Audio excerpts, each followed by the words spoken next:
So today I come down to Savile Row to meet Leon.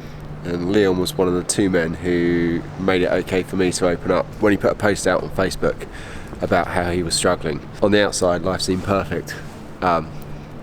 Cyclist, runner, bit of a model. And then he put a post out about trying to take his own life and opened up publicly about what he was going through. And I guess that made it okay for me to then try and do the same. Took me an extra 8 months to pluck up the courage to tell everyone what I'd done. But it was thanks to Leon and Paul that I did it, I guess. Here they are.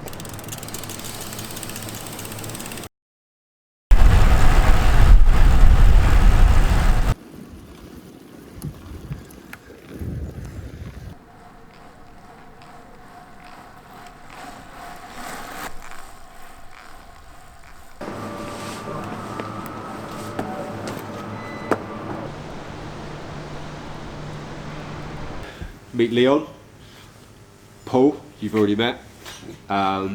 These are two guys that inspired me, I guess, to start talking and opening up and using social media, because that's what they did, and that's what made it okay for me to reach out and start talking to people.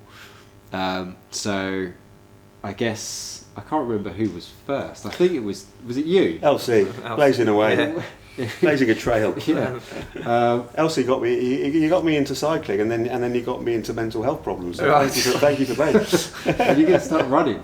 Never. No, I've done that. I've knocked that one on the head. I'm too old now. My knees won't cope. So you very kindly wrote some stuff for me on the website a little while ago, but really I want to talk about what you've been through and how you got to where you are now, because everything sort of seems very different to where you were in 2017, 18? End of 17, 18, yeah.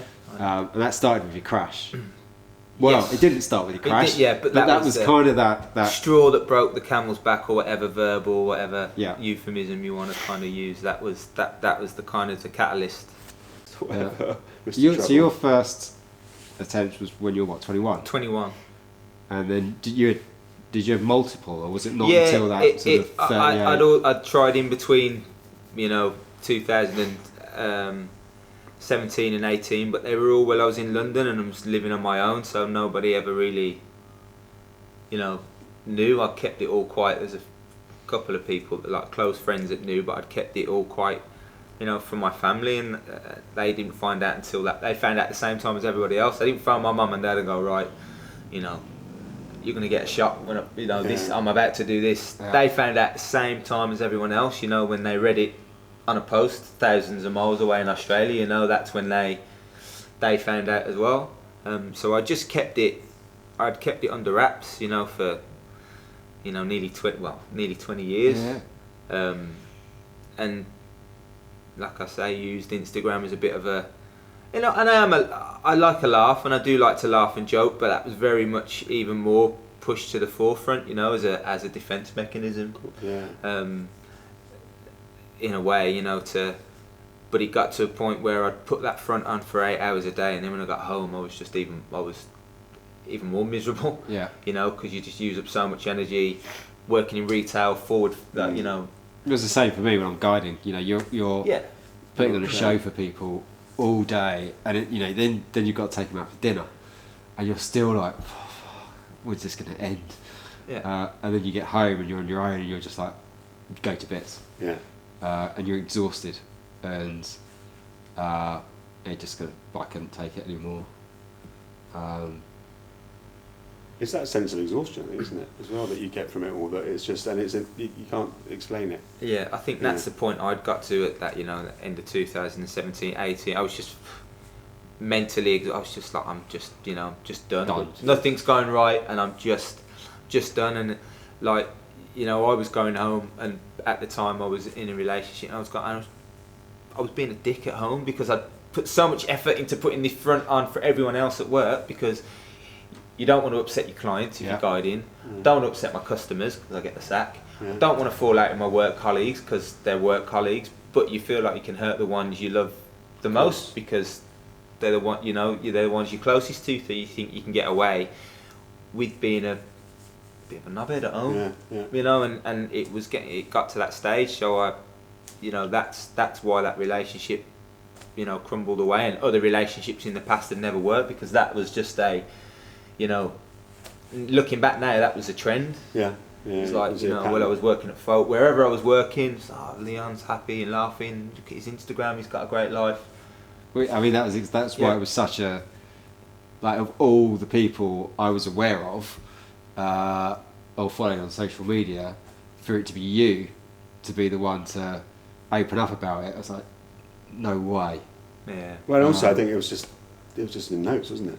You Yeah. just and that was the impact. It was just like, all right, oh well, hold on a second. This isn't just Leon. But this is something you need to pay attention to and get your head round. And the guy that we all have come to know through all different sorts of ways is super struggling, you know.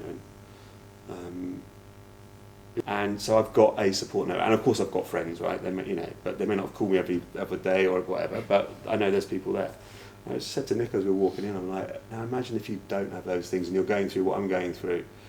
You know, a divorce, and your whole life's been fucking taken away from you in a way that you didn't expect, and you've got nothing around to support you and lift you up. You know, that's as close as I got to seeing how easy certainly in my situation at 48, and you know, career sort of going all over the place. I don't know what's happening. You could just go like that, boom, that's it. Yeah. I don't need to do it anymore. You know, so it's even scarier to go back years to you know, when you were younger and you were even younger. To think that that's the only option is actually, I need out of this. Yeah. You know, so. I mean, luckily I'm in the same position as you. I had a lot of people, for want of like a lot of people in the trenches with me when it got, you know, when it got to that point. There was a lot of people that were willing to, you know, pull me out of, you know, and if it wasn't for a few people realising something was up that night, I genuinely don't believe I'd be here now if it weren't for a few people phoning me up, you know, and you know, Kelly and Scott and George and Lee and a few people who knew something was up and phoned me that night.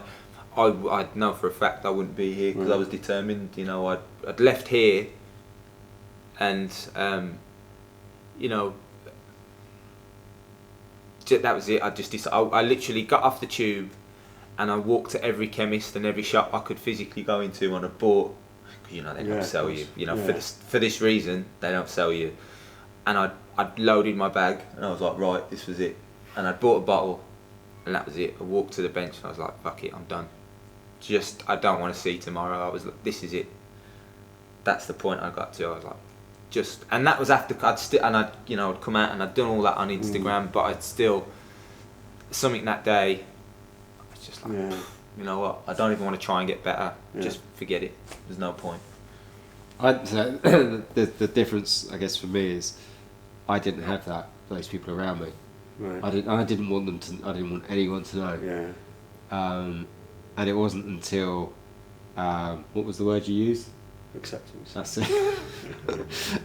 It wasn't until I opened up and accepted that I had people around me, which was 8-9 months later, that I realised actually there's some pretty good people out there, and you know, I probably could have improved through medication therapy, but I still would have done it on my own. Right. I still wouldn't have talked to people. But it wasn't until, you know, I took that decision in when was it, September, that I was going to do something. It still took me, you know, how am I going to tell my mum, how am I going to tell my girlfriend, who I've been with for a year already, and she hasn't got a clue about any of this stuff, and I'm just going to go, you know what, just before you met me, I threw myself down the road.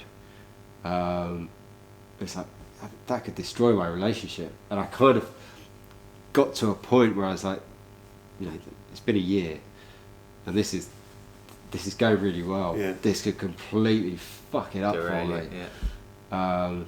Luckily it didn't.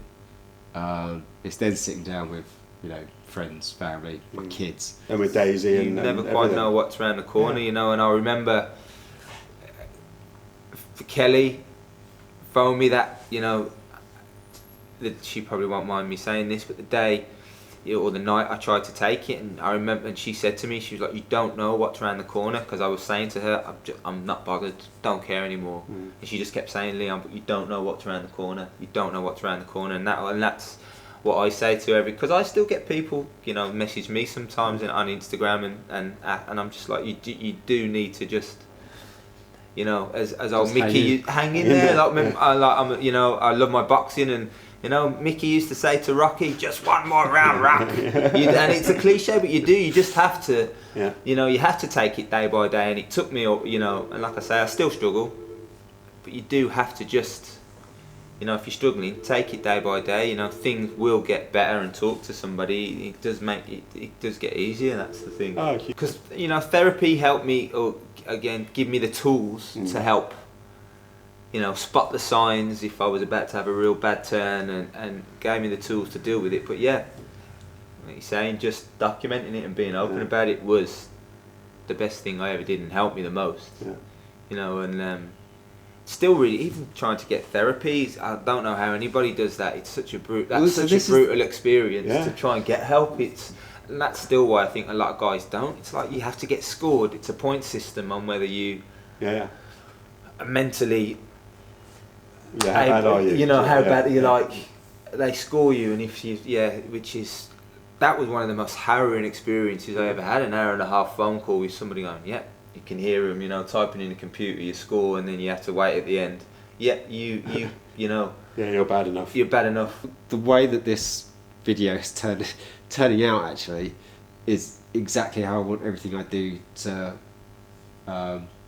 be. It's just a bunch of guys talking. And the thought of doing a ride, even if it's just like a long weekend or a week somewhere, where you've got 5-6 people who have been through similar stuff, and we can all talk about it, ride, and just, you know, get it out there for other people to. It's almost try and normalise it.